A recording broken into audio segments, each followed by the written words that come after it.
Halo, selamat sore teman-teman. Selamat hari Minggu. Jumpa lagi bersama dengan Om Ben dalam acara Menyan Om Ben yang dibuat oleh Komunitas PPC. Oke, pada hari ini saya akan membahas beberapa saham yang menarik untuk kita pantau seminggu depannya dan bagaimana view indeks dari harga saham gabungan kita IHSG selama minggu ke depan ini ya setelah libur panjang. Oke, sebelumnya teman-teman saya ajak buat teman-teman yang belum bergabung pada Telegram para pencari cuan, ini ada linknya. Telegram para pencari cuan ya, silahkan kalian join di Telegram ini untuk kita bisa berdiskusi. Kemudian juga untuk Instagramnya jangan lupa di follow komunitas saham, dan juga untuk channel YouTube ini saya bersyukur teman-teman terus dukung. Jangan lupa like, subscribe, nyalakan lonceng, dan share video ini supaya banyak teman-teman yang diberkati dan mendapatkan manfaat dari edukasi-edukasi yang ada di dalam YouTube ini. Ya, seperti biasa, saya selalu mengingatkan hati-hati akun palsu dan waspada akan penipuannya. Nah, ini adalah akun yang palsu dari para pencari cuan ya. Kemarin mereka pakai para pencari cuan satu, sekarang diganti lagi para pencari cuan slash nol. Kemarin para pencari cuan slash A dan lain sebagainya. Hati-hati teman-teman, karena link dari Telegram itu tidak bisa dikembali, jadi yang asli hanya para pencari cuan. Ini adalah akun yang palsu ya. Dan di akun palsu ini mereka seperti biasa menawarkan program investasi, tanam muda, dan lain sebagainya ya. Oke, dan yang lebih unik lagi, grup ini nggak bisa chatting. Jadi grup ini di blok, kalian nggak bisa chatting di sini, hanya bisa searah saja. Jadi teman-teman pastikan join di komunitas para pencari cuan yang asli di @para pencari cuan seperti itu. Ini adalah grup yang asli ya, linknya jelas para pencari cuan saja. Dan di sini juga Om Ben sertakan dari channel YouTube ini, linknya di sini ya. Ini yang asli. Jadi sekali lagi saya mengingatkan bahwa akun saya yang asli dan para pencari cuan yang asli tidak pernah menawarkan investasi, tanam modal, dan lain sebagainya. Dan saya juga tidak pernah direct message anggota-anggota yang baru bergabung uh, untuk menawarkan segala sesuatunya ya. Jadi teman-teman jangan sampai salah. Oke, pada hari ini saya akan coba membahas pergerakan IHSG ya teman-teman. Jadi ini adalah chart dari IHSG kita ya. Chart dari IHSG kita secara tren memang IHSG ini secara luar biasa di luar prediksi ya, masih bergerak uptrend ya. Terus ya kita lihat ini dari harga terendahnya di 3.900 pada bulan akhir Maret sampai sekarang terus rally naik ke atas seperti itu ya dalam channeling ini. Tapi yang perlu diperhatikan adalah IHSG ini sudah mulai mendekati area resist ya, area resist di Fibonacci di 5.400-an, dan juga ini ada area dari MA200 ya. MA200-nya di 5.399 atau 5.400. Jadi IHSG ini sangat dekat dengan area resist ini yang perlu kita perhatikan. Jadi teman-teman tetap waspada ya. Prediksi saya IHSG akan bergerak dalam box sideways ini ya. Jadi menurut saya IHSG ini akan terus bergerak dalam range ini ya, dalam range ini ya, di kotak ini saja. Jadi buat teman-teman pantau saja ya, hati-hati jangan terlalu agresif karena IHSG kita ini sudah mencapai hampir resist ya, hampir resist. Akan sangat baik sekali jika IHSG sekali lagi menguji ke area 5.100-an ya, seperti itu. Nah, cuman kalau sampai IHSG menguji ke area 5.100, otomatis akan banyak sekali saham-saham yang terkoreksi ke depannya. Jadi ini view dari IHSG secara pandangan saya, di mana asing memang sebenarnya masih terus jualan ya. Terlihat sekali ini foreign flow-nya dari asing ya, net foreign buy atau sell-nya terlihat sekali masih didominasi merah ya. Artinya memang uh, asing masih terus keluar dari IHSG kita. Tapi yang perlu kita sadari bahwa banyak dana segar yang masuk baik dari investor lokal maupun dari trader-trader yang baru masuk ke IHSG. Ini yang membuat IHSG kita tetap bisa survive kalau saya lihat ya, selama asing berjualan, asal ada yang nahan dan beli masih cukup bagus seperti itu ya untuk view kedepannya. Nah, yang perlu diperhatikan lagi adalah saya selalu melihat dari chart dari Dow Jones Amerika ya. Dow Jones Amerika juga masih menarik sekali di mana kemarin terkoreksi masif ya, kita lihat terkoreksi masif tapi masih memantul di area supportnya di 27.586. Jadi masih memantul ya di sini dan kembali ke atas dan berpotensi untuk menguji 28.300-an. Ya, jadi Dow Jones ini sangat mempengaruhi dari bursa-bursa indeks, di mana ketika Dow Jones terkoreksi, uh, otomatis akan banyak koreksi juga di bursa-bursa yang lain, di indeks dunia yang lain seperti itu. Dan Dow Jones memang seperti yang saya prediksikan memang masih akan bergerak sideways ya, masih akan bergerak sideways sementara area boxnya masih di sini. Jadi ini area resist yang terakhir yang tinggi ya. Ini resistnya dari Dow Jones masih di 28.154. Jadi Dow Jones berpotensi membentuk area sideways ya seperti ini ya. Nah, jadi selama Dow Jones masih sideways, maka pergerakan IHSG kita juga akan masih mengarah ke sana, tapi dalam range yang lebih lebar kalau IHSG ya. Jadi itu yang biasa saya sampaikan soal IHSG dan Dow Jones. Nah, teman-teman yang perlu kita ketahui adalah bahwa selama IHSG ini bergerak cukup sideways, saya lebih memusatkan untuk perhatian saya kepada saham-saham lapis kedua seperti itu ya, dibandingkan saham-saham lapis pertama atau first liner. Nah, hari ini akan saya bahas beberapa saham lapis kedua yang cukup menarik untuk kita perhatikan ya. Oke, kita mulai saja. Yang pertama adalah saham Pewon ya. Saham Pewon ini ternyata masih uptrend ya, masih terlihat uptrend dalam jangka pendek mulai dari bulan Maret ya, ini tanggal 23 Maret, 24 Maret mencapai titik terendahnya di 266 dan sekarang juga bergerak naik ya, sempat mencapai titik 500-an ya, 496 tertingginya, tapi terkoreksi lagi. Tapi yang menarik adalah bahwa Pewon ini masih bergerak di atas garis uptrendnya ya, terlihat ya, ini garis uptrend ini yang terbentuk dari tanggal 24 ya sampai hari ini tanggal 19 bursa yang terakhir ternyata masih berada di atasnya, sempat turun tapi dengan luar biasa kembali lagi ke atas. Nah, ini patut mendapat perhatian dari kita ya, apalagi terdapat support Fibonacci di area 398 atau 400 seperti itu ya, tapi dengan resist 438.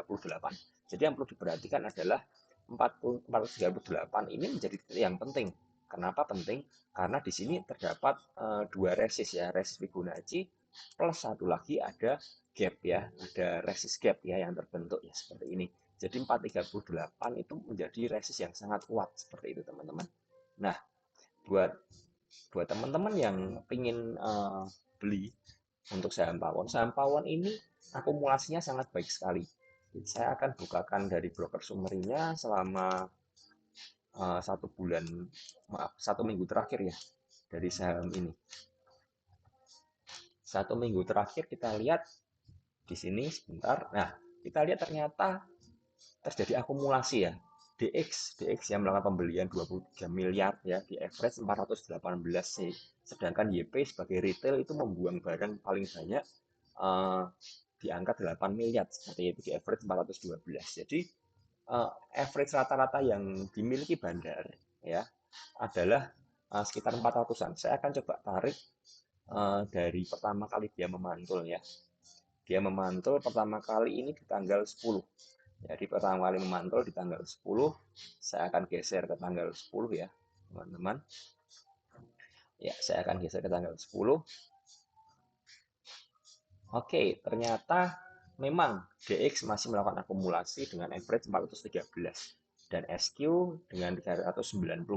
Jadi memang dapat disimpulkan bahwa rata-rata average dari bandar itu berada di area ini ya, area resistnya ini, area supportnya, maaf, area supportnya di 397, 398 sampai 400. Jadi buat teman-teman yang memang memantau saham Pewon ini, jika Pewon ini bergerak melemah ya, terkoreksi sehat ya, saya bilang terkoreksi ke area 400-an itu bisa mulai cicil entry ya. Jadi kemarin memang hari take profit ya, karena bursa libur panjang, jadinya cukup melemah kemarin, tapi sempat menguat ya, sempat menguat mencapai 422 dan tutup di atas di 412.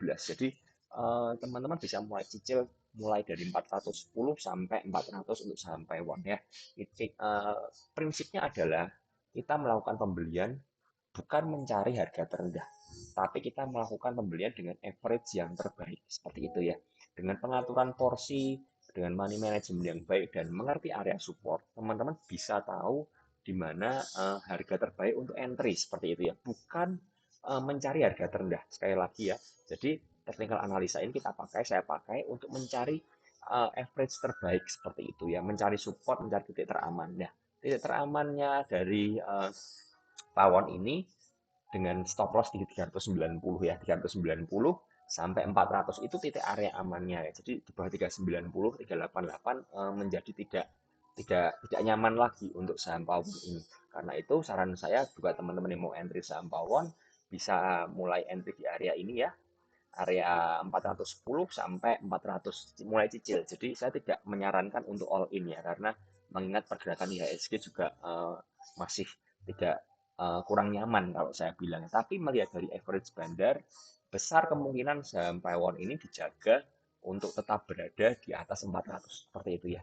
Jadi itu saham pertama, saham Taiwan yang perlu dipantau ya. Teman-teman bisa analisa kembali seperti itu ya. Kemudian saham kedua, saham CTRA. Saham CTRA ini sudah saya ulas sebelumnya ya. Sudah saya ulas sebelum dari video ini ya, sebelum dari BMTR juga 2 video yang lalu saya sudah ulas bahwa saham CTRA ini cukup menarik ya. Terlihat memang ini adalah tarikan garis dari CTRA ya. Tarikan garisnya ya, ini garis downtrend lainnya, dan CTRA berhasil menembus downtrend lainnya ya. Menembus di tanggal 18 kemarin dan berhasil close di atasnya ya. Memang kemarin sempat terkoreksi, tapi terlihat bahwa tanggal 19 kemarin itu bandarnya mengakumulasi cukup masif dari saham CTRA. Ya, saya akan bukakan tanggal 19 ya. Nah, kita lihat tanggal 19 ini. Nah, tanggal 19 ini secara luar biasa KZ melakukan akumulasi 13 miliar di average 715. Artinya dia mengumpulkan barang yang sangat besar, sedangkan YP dan DR menjadi penjual terbesar.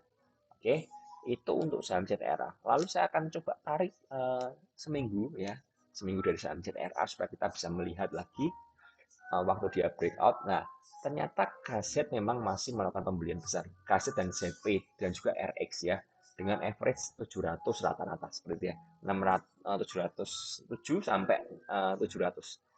Ada juga AZ di 685. Jadi menurut saya untuk saham CTRA ini memang area beli terbaiknya ada di daerah sini ya teman-teman. Ada di daerah sini. Nah, ini area beli terbaik dari saham CTRA menurut saya. Jadi mulai dari 710 sampai 680 ya, seperti itu. 675, 680 seperti itu. Jadi ini adalah area beli yang menarik sekali karena saya melihat bahwa saham CTRA ini masih mempunyai support di 685 dan juga ada support dari ini ya, trendline-nya ini seperti itu. Jadi saham ini masih saya lihat bakal terkonsolidasi di area kotak ini. Jadi teman-teman bisa mulai kecil. Ingat kalau bandarnya melakukan akumulasi, saham ini bakal dibuat sideways seperti itu ya, tidak akan langsung diangkat. Nah, bagaimana dengan targetnya? Target ke atasnya tentu saja ada di 755 dan juga di area MA200 di 792. Jadi menarik sekali, upside-nya masih sekitar 10% dengan risk yang sangat rendah teman-teman. Dan yang perlu diingat adalah sektor properti ini saya jelaskan memang mulai menunjukkan rebound seperti itu ya. Jadi saham ini layak dipantau teman-teman. Coba dianalisa, kalau analisa yang saya sampaikan cocok silahkan diikuti.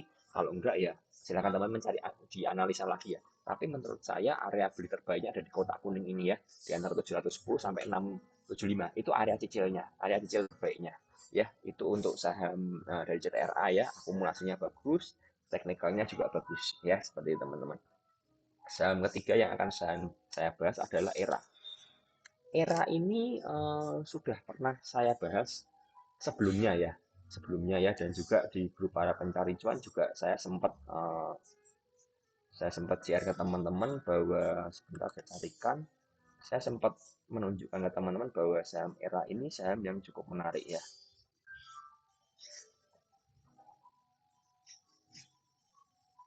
Ya,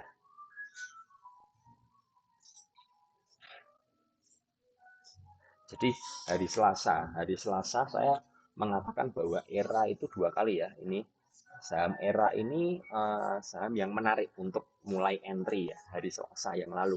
Dan kita lihat hari Selasa di chartnya ya, hari Selasa itu saham era ini hari sebenarnya ya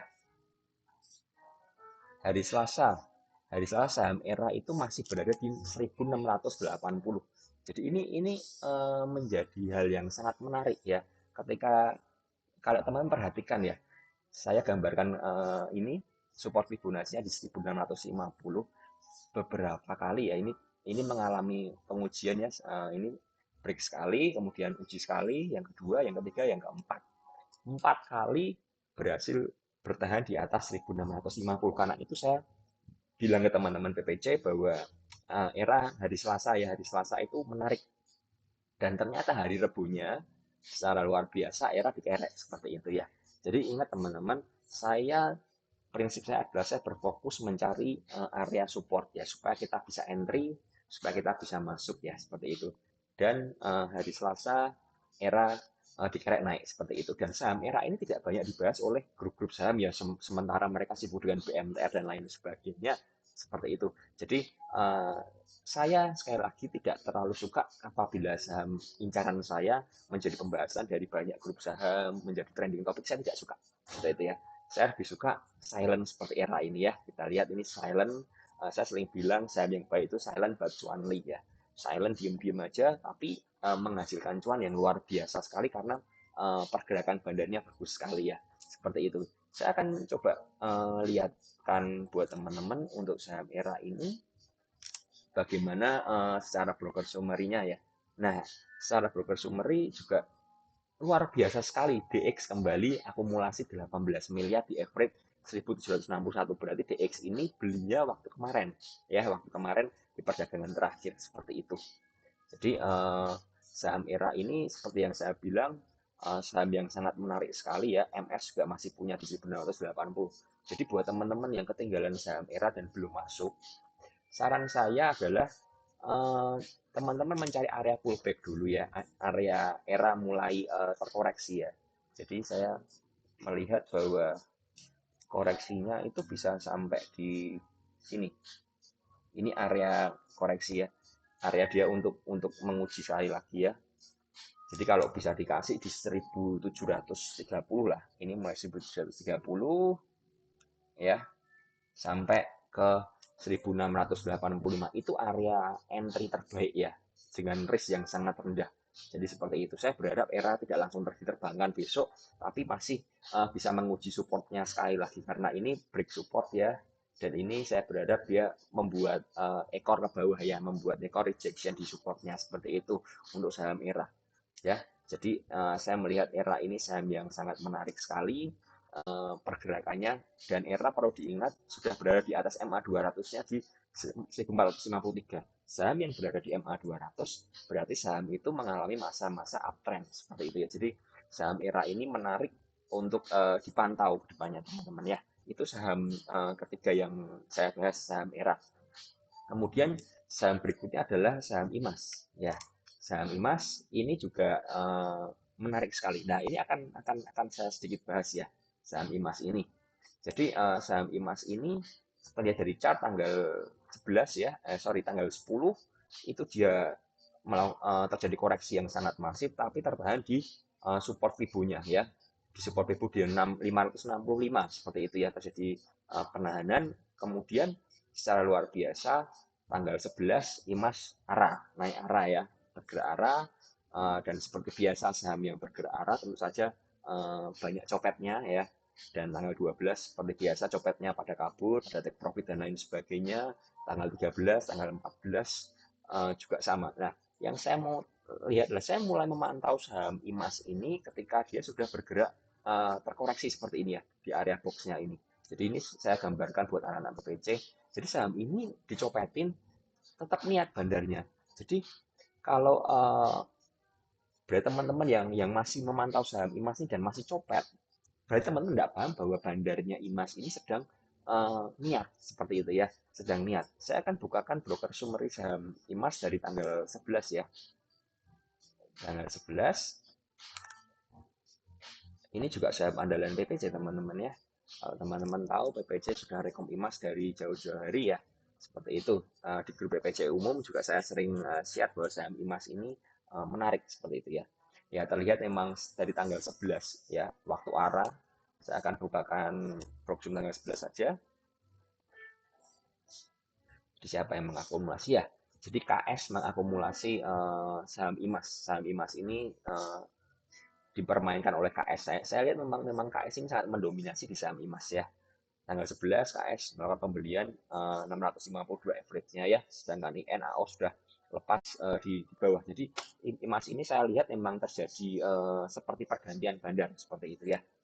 Lalu saya bukan tanggal 14. Tanggal 14 ini titik di mana saya melihat IMAS itu menariknya di sini seperti itu ya. Nah, tanggal 14 itu ternyata AG melakukan pembelian dengan average 662 ya di sini ya, 662 seperti itu. Nah, saya akan lihatkan value-nya seperti itu ya.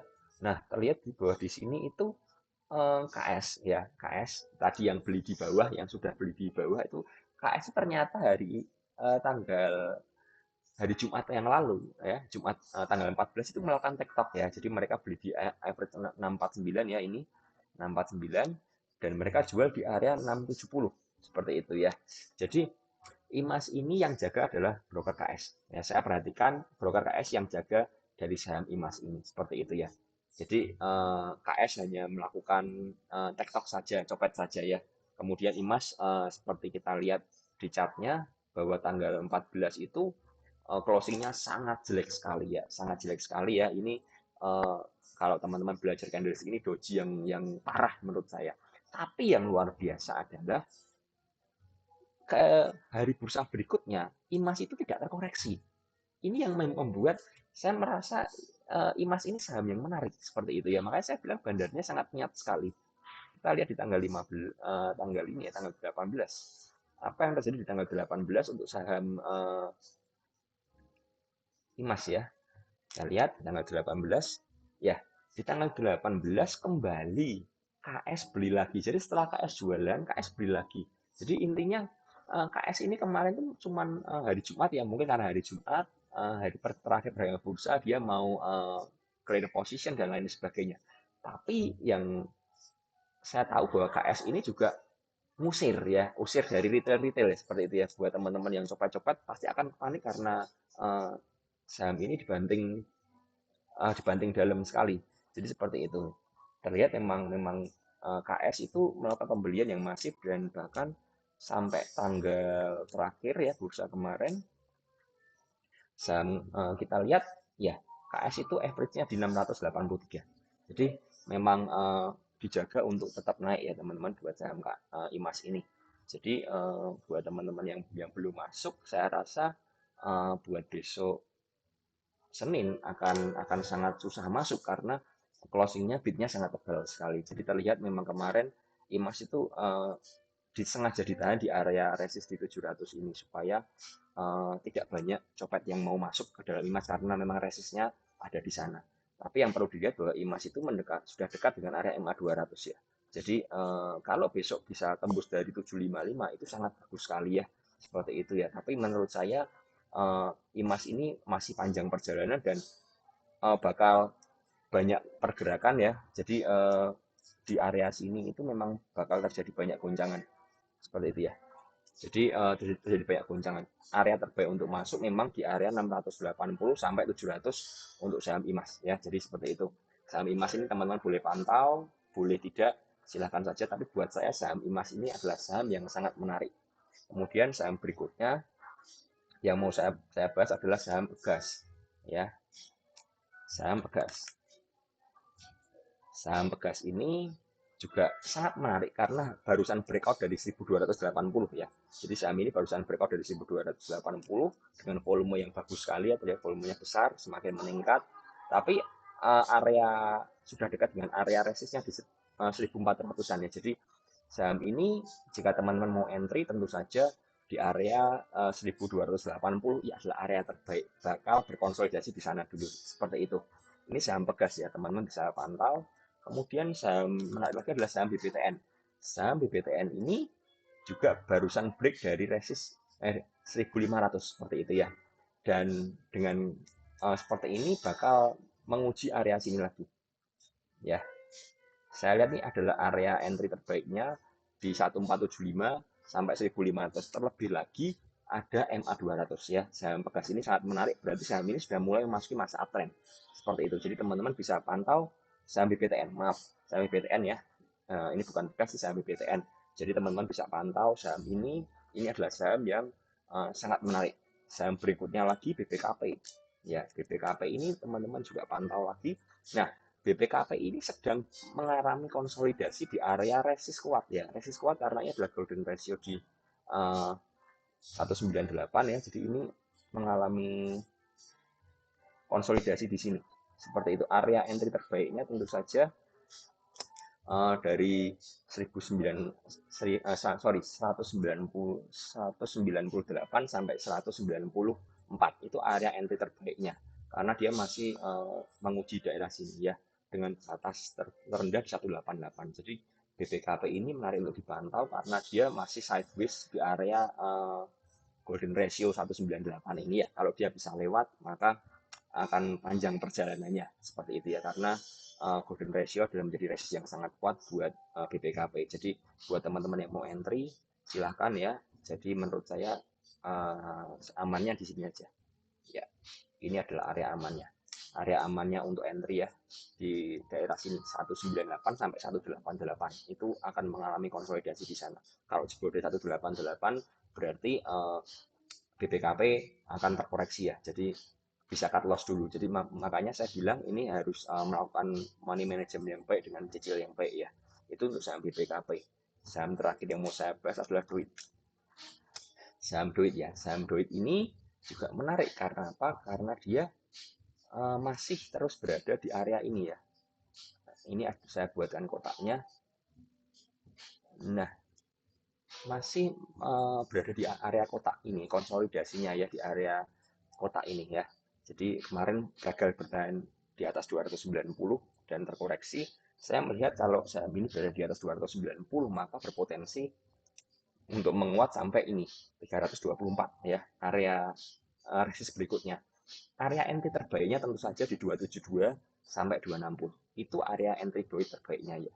Terlihat komoditi batu bara mencapai harga terendahnya kemarin, dan saya berharap saham Doit ini kembali terkoreksi ya supaya kita bisa entry dengan enak. Tapi kalau bandar berganda lain maka saham ini bisa diterbangkan karena Doit ini menurut saya saham batu bara yang cukup unik dan menarik pergerakannya ya. Mulai dari area 130-an ini dia memang dijagain untuk terus naik seperti itu ya. Oke, itu saja teman-teman saham-saham yang menarik yang saya bahas untuk hari ini. Buat teman-teman yang mau bergabung ke PPC, saya berikan ini ya. Siapa tahu teman-teman berminat untuk join ke PPC. Jangan lupa join ke PPC yang asli, dan di sini akan banyak pembahasan ya. Dan ini adalah paket dari membership PPC kalau teman-teman mau bergabung. Dan ingat, PPC tidak mengajarkan buat kalian untuk dengan cepat mencari kekayaan, tapi kita lebih berfokus untuk melakukan edukasi. Kalian bisa mengalami proses-proses pendewasaan dalam dunia trading dan lain sebagainya. Jadi kalau kalian ingin instan, mungkin PPC bukan tempat yang cocok. Tapi kalau kalian ingin belajar, kalau kalian ingin dewasa dalam trading secara psikologis dan lain sebagainya, jadi trader yang mandiri, PPC ada tempat yang cocok buat teman-teman ya. Silahkan join di PPC. Saya harap teman-teman suka dengan video saya. Kalau tidak cocok ya jangan diikuti analisanya ya. Seperti itu ya teman-teman. Oke, itu aja video dari saya hari ini. Selamat hari Minggu. Salam cuan. Selamat beraktivitas, selamat menikmati minggu yang baru ya, ke depannya minggu yang baru, minggu yang panjang lagi, tidak trading jangka pendek lagi, tapi hari yang panjang buat kita trading. Semoga bisa mendapatkan cuan dari minggu depan ya. Sekian dari saya, terima kasih dan selamat hari Minggu.